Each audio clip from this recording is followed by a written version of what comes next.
Imagine being so popular among girls that even rumors of your conquests reach hell. Wow. That's insane, right?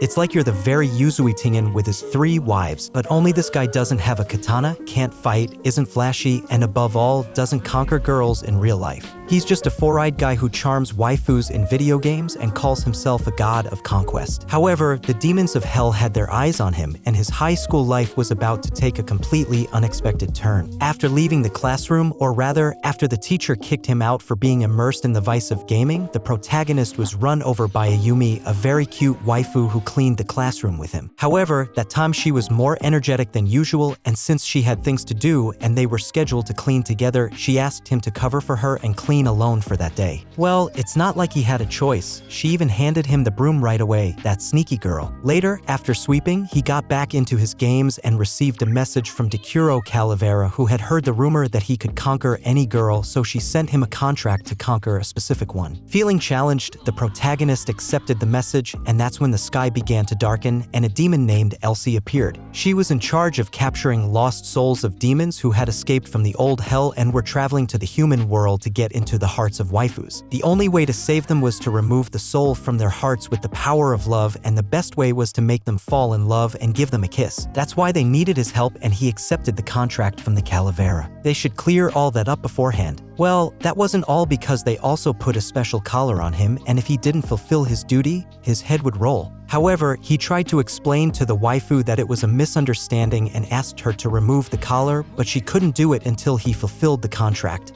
Otherwise, she would die too. So, Kaima had no choice but to process all that information and accept it. That's when the waifu's soul detector started to ring, and they realized that Ayumi had a lost soul. They began putting up love posters with her name near the field to start getting her attention, but she thought he was just getting back at her for leaving him to clean alone last time, and she started beating him up. However, it was a strategy he used in games to conquer, and he thought that doing the same with her would work. Despite it going wrong, the guy was very perseverant and kept encouraging her every day in her training until she stopped caring and even started to like him in a certain way. That's right, keep it up.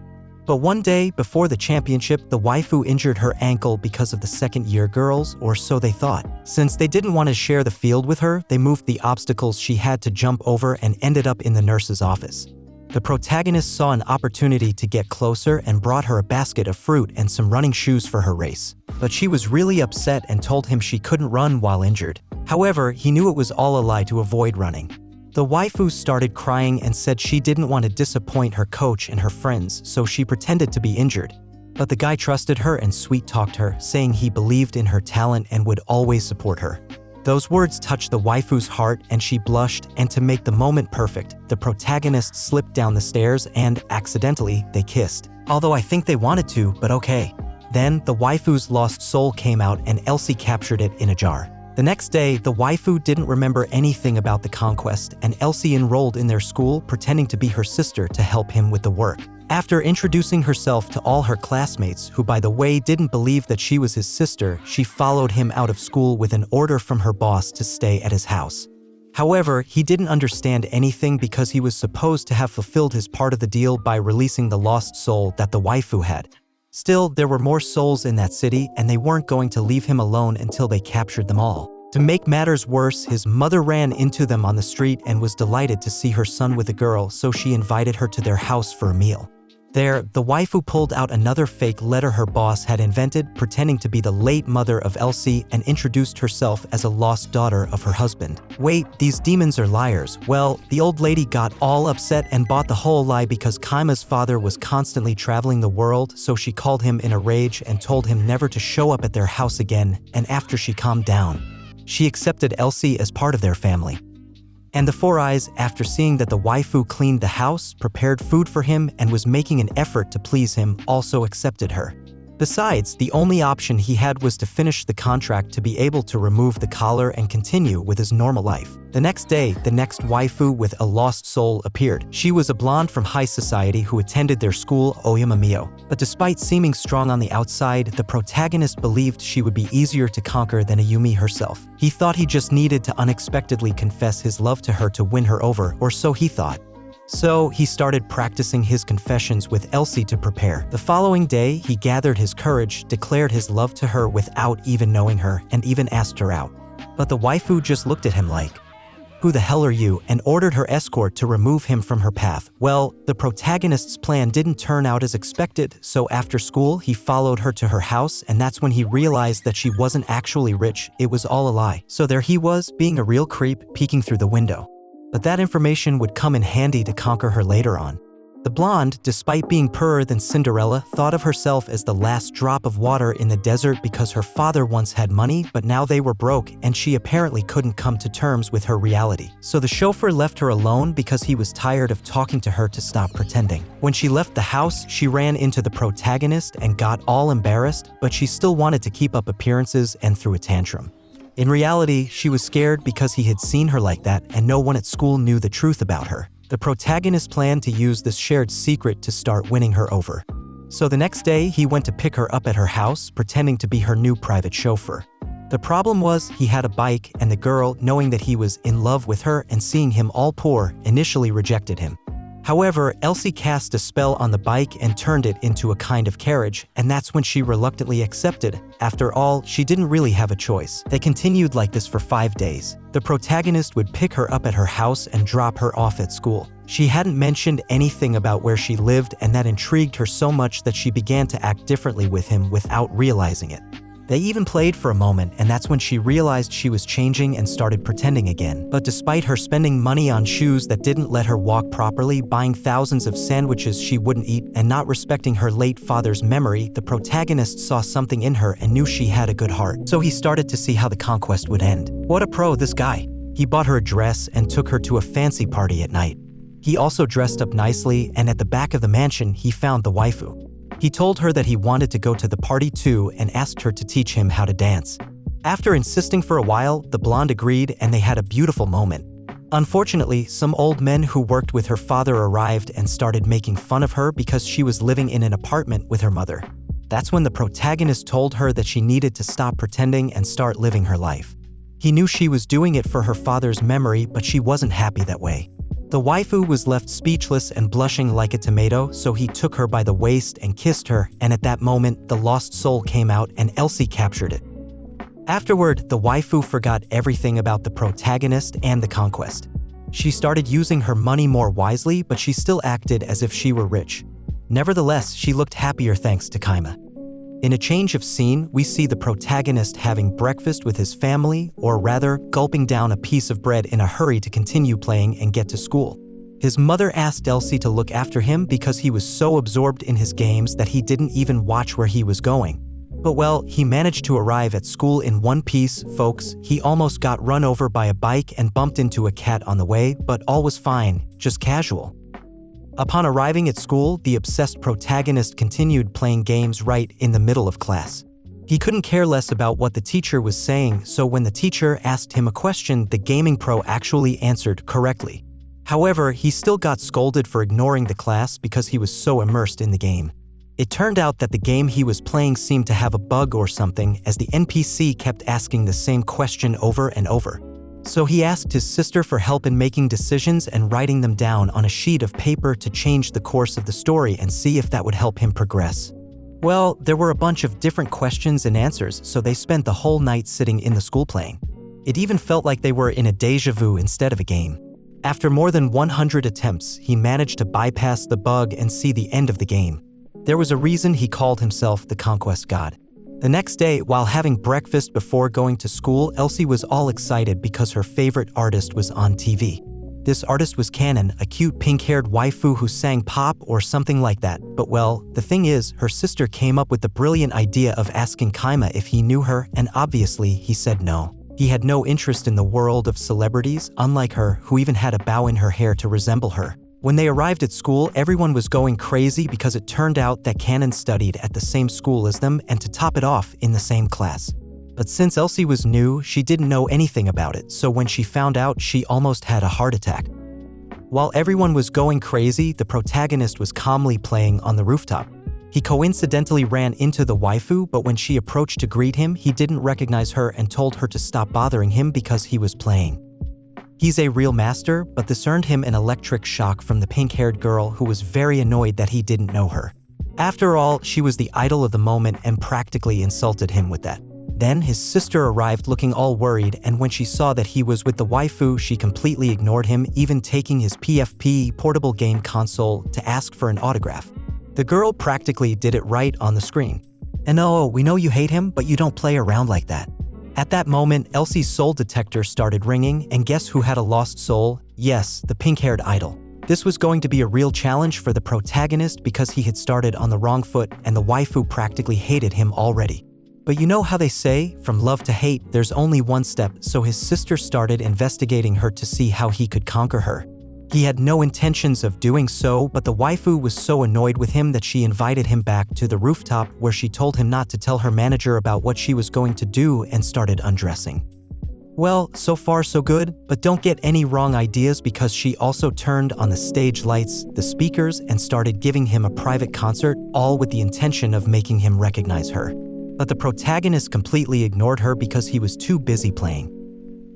That's when she got upset, and just as she was about to give him another shock with her electric guns, she was saved by the bell, or rather, by the helicopter that came to pick her up from school. But they agreed to meet again in the same place the next day. The next day, the waifu gave him another concert, and that's when he began to wonder why she was trying so hard to make him recognize her. He didn't know whether to play along or ignore her. When she finished singing, he pretended to fall asleep, and the pink-haired girl felt bad and felt like giving up. Suddenly, a bright light started emanating from her body until she disappeared. Well, she didn't actually disappear completely, but she did become transparent, barely visible. This was because of the lost soul inside her. It turned out that the waifu's biggest fear was being completely ignored, and that's why she became an idol. The protagonist asked his sister to investigate things she didn't like so that he could have a better chance of conquering her because he didn't want to waste too much time on her to get back to his gaming addiction. Elsie discovered that she had a pet turtle that liked parsley. Weird, right? She also showed him one of her live concerts, but that information didn't help much. So she decided to investigate in person. When she arrived at the building where she was, the security guard kicked her out like a sack of potatoes. It was to be expected, the waifu is a celebrity. But luckily, she ran into a bunch of fans waiting for her at the exit. She talked to them and learned a lot of things about her. It turns out that she used to belong to a group called Citron, where she was with two other waifus, but she stood out more and became the face of the group. Because of that, they ended up breaking up, and that's why she didn't sing any songs from that group. It was like a sign of respect or something, and probably why she felt lonely. She asked the protagonist to be kinder to her. The next day, he planned to start his conquest, and the waifu left him hanging because she had preparations for a concert. But she couldn't stop thinking about him, so she sent him a message asking him to visit her where she was. When he arrived, he saw that the waifu was becoming invisible again. This happened when she started to remember things from the past and felt forgotten. However, the protagonist began pretending to like her songs, which made her feel better and returned to normal. Besides, the waifu grew more comfortable with him and started writing to him whenever she had a problem. She called him for anything, Porkaima, but he had to finish the conquest. It's not like he had another option. So several days passed and the pink-haired girl started feeling something for him, but she didn't say anything. However, her gaze showed that she cared for him. Well, the day of the highly anticipated concert had arrived. The protagonist went to cheer her on, and he even downloaded her song and was listening to it to learn it. This made her very happy, and she went to prepare for the concert in the dressing rooms. But when it was almost time to perform, the waifu had disappeared again. She began to reminisce about her time with her friends in Citron, feeling somewhat nostalgic. Additionally, she had a voice in her head that made her feel insecure, scaring her by saying that if she did something wrong during the concert, she would end up alone, without a manager, team, fans, and everything else. This sent the waifu into a panic, and she started disappearing again.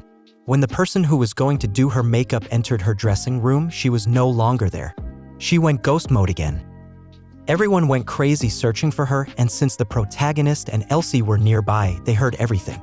So, before things got out of hand, or worse, the conquest wasn't completed, they started looking for her as well. Hours passed and it became nighttime. When they finally sat down to rest, Elsie remembered that with the soul detector, she could find her without needing to see her. So she activated it to track her. As soon as it started beeping, lights turned on right where the protagonist was sitting. Since he had some sort of Sharingan or something, he realized that she was nearby. When he got closer, he managed to see her, and knowing that she was feeling down, he told her that despite being famous, he knew she was very insecure and afraid of not being the center of attention or, even worse, being forgotten. In short, she felt a lot of pressure, and since he was the only one who seemed to understand her, the waifu threw herself at him, hugged him, and asked him not to leave her alone. But then, the protagonist got serious and told her that she didn't need anyone else to feel secure. She had come a long way thanks to her own efforts, and she needed to trust herself more and stop depending on others. In the end, she was the star with her beautiful voice. Suddenly, the fans started screaming her name like crazy, urging her to come out and sing. With that, she felt truly confident in herself. But before heading to the concert, she thanked the protagonist and kissed him on the mouth. Talk about a twist, not even the famous ones are safe. Then her lost soul came out and Elsie was waiting for her calmly with her jar, simply saying, "Come on, let's proceed," and that was the third soul in custody. When she returned to her dressing room, she apologized to her manager for getting lost and worrying everyone. Before getting ready, she saw some gifts left at her door from her former Citron group members. Apparently, everything was fine between them. And well, she went out and rocked the stage, driving everyone crazy as if they had just seen Michael Jackson or something. They enjoyed the concert a lot, and even the protagonist changed his opinion about real-life idols. Although she was no longer an idol, she had become a star.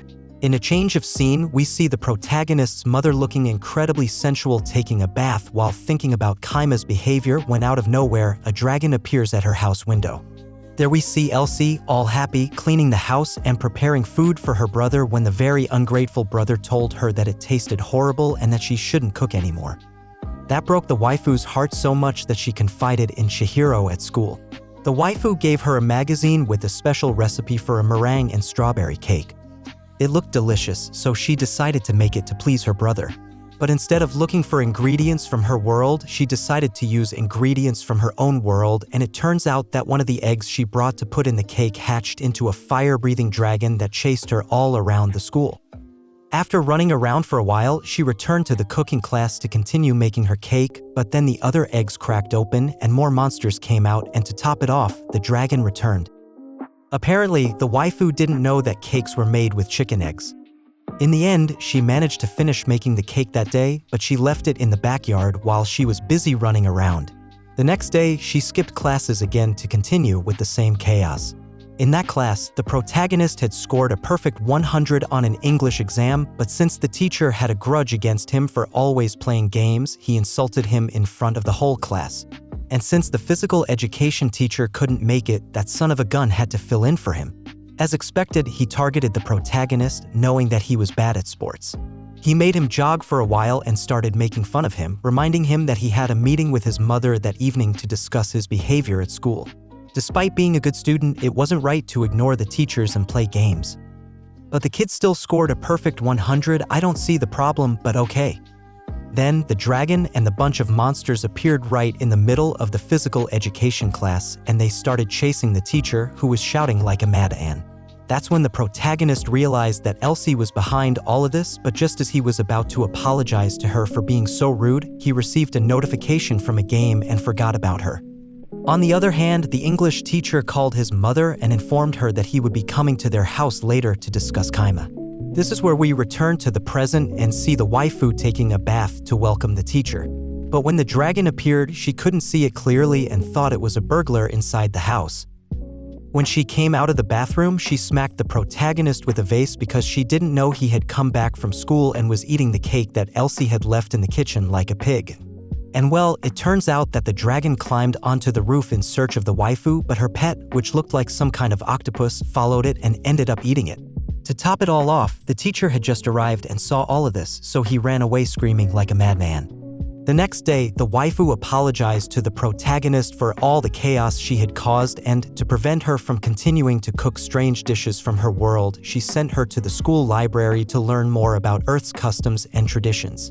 There, she found a book about firefighters that caught her attention, or rather, she liked the fire truck. Yes, people, the waifu wanted to switch to the Fire Force anime, what can I say? But anyway, since she was so interested in the topic and couldn't find more books on it, she asked the librarian where she could read more books about firefighters. However, the waifu was completely distracted, and when she realized someone was talking to her, she hid behind her book. Apparently, she was extremely shy, so she told her to come back after school. Then, the soul detector started beeping and she told her she couldn't make noise in the library, so she rushed off to inform the protagonist about the new conquest she had to undertake. Later, she returned with him to the library and the waifu had taken the trouble to find a ton of firefighter books for her. But that wasn't the strangest part because she had read all the books in the place but didn't say anything to avoid appearing even weirder than she already was. Meanwhile, the protagonist was just analyzing her to figure out what event he could create to start winning her over because with how quiet she was, it was sure to be a real challenge. However, he knew that to conquer a librarian, there were infallible rules, at least in his games, because unlike the other waifus, her silence was because she was always thinking. The problem was guessing what the heck was going on in her mind, but well, one step at a time. Returning to Shiori, we see her getting annoyed when she sees two lovers flirting in the library. Despite being quiet, she was quite nosy and had been overhearing everything they were saying. She began to get upset because the library was supposed to be a place for learning, a sacred sanctuary, and seeing that, she felt like they were profaning the place. She takes it very seriously. Then her friend arrived and interrupted her inspiration because she had things to do with the faculty office. She left Shiori in charge and sent her to gather the books that were going to be discarded that month. But when she was collecting them, there was one that was high up, and when she went to grab it, she slipped and dropped it. Luckily, the protagonist appeared like a hero, caught the book in midair, and held her by the waist. What a guy! The waifu blushed deeply, and without exaggeration, she spent about 2 minutes thinking about what to say until she realized the protagonist was about to leave, and that's when her brain's BIOS got updated, and she thanked him. And to make matters worse, she said it wrong, so with all the embarrassment in the world, she tried to leave slowly without saying anything else. However, the protagonist spoke out loud, saying that books were no longer useful, that digital books existed and they took up space, so they could be discarded. This angered the waifu immensely, as if someone had insulted a family member, and she began to think about everything she was going to say, but in the end, all that came out of her mouth was stupid because despite being very smart, she was not very good at speaking. After he left, her sister told her that it was wrong to hurt the waifu's feelings because she was supposed to be won over, or at least that's what she thought, because what really mattered to her was the content inside the books, and she could find that on the internet. On the other hand, the waifu felt bad for insulting him, but it wasn't her fault. Since she was very young, she had trouble communicating with the people around her, and her classmates treated her like a weirdo because of that, but when she was in the library, she felt free, as if she could easily talk to the books, tell them anything. That was her world, and she was happy there. But the next day, she received some news she didn't like very much. Her fellow librarian announced to everyone that they were going to start implementing learning DVDs in the library and listening to students' requests to bring in the content they wanted, and as expected, some guy immediately suggested adding Dead or Alive. He wanted to play in the library and, well, you know, how dirty. But Shiori was stuck in the past and liked everything the way it was, even if she had to communicate with people through telepathy, which obviously she couldn't do. Well, not entirely, because the protagonist told his little sister that he could tell what she was thinking by observing her behavior. Not if he's Charles Xavier. Then she picked up a library book, and while reading a chronology, she started to mark it up, or rather, correct it because it was written incorrectly. When the waifu saw that, she took the book away, but when she opened it, she realized he was right. However, instead of apologizing to her, he acted like a jerk, so the waifu insulted him again. It was all part of his plan to win her over because all he wanted was to create more events with her and get her talking. The next day, he did it again, sitting down to mark up another book, but when the waifu took it away, she realized it was his. Oops, he trolled her.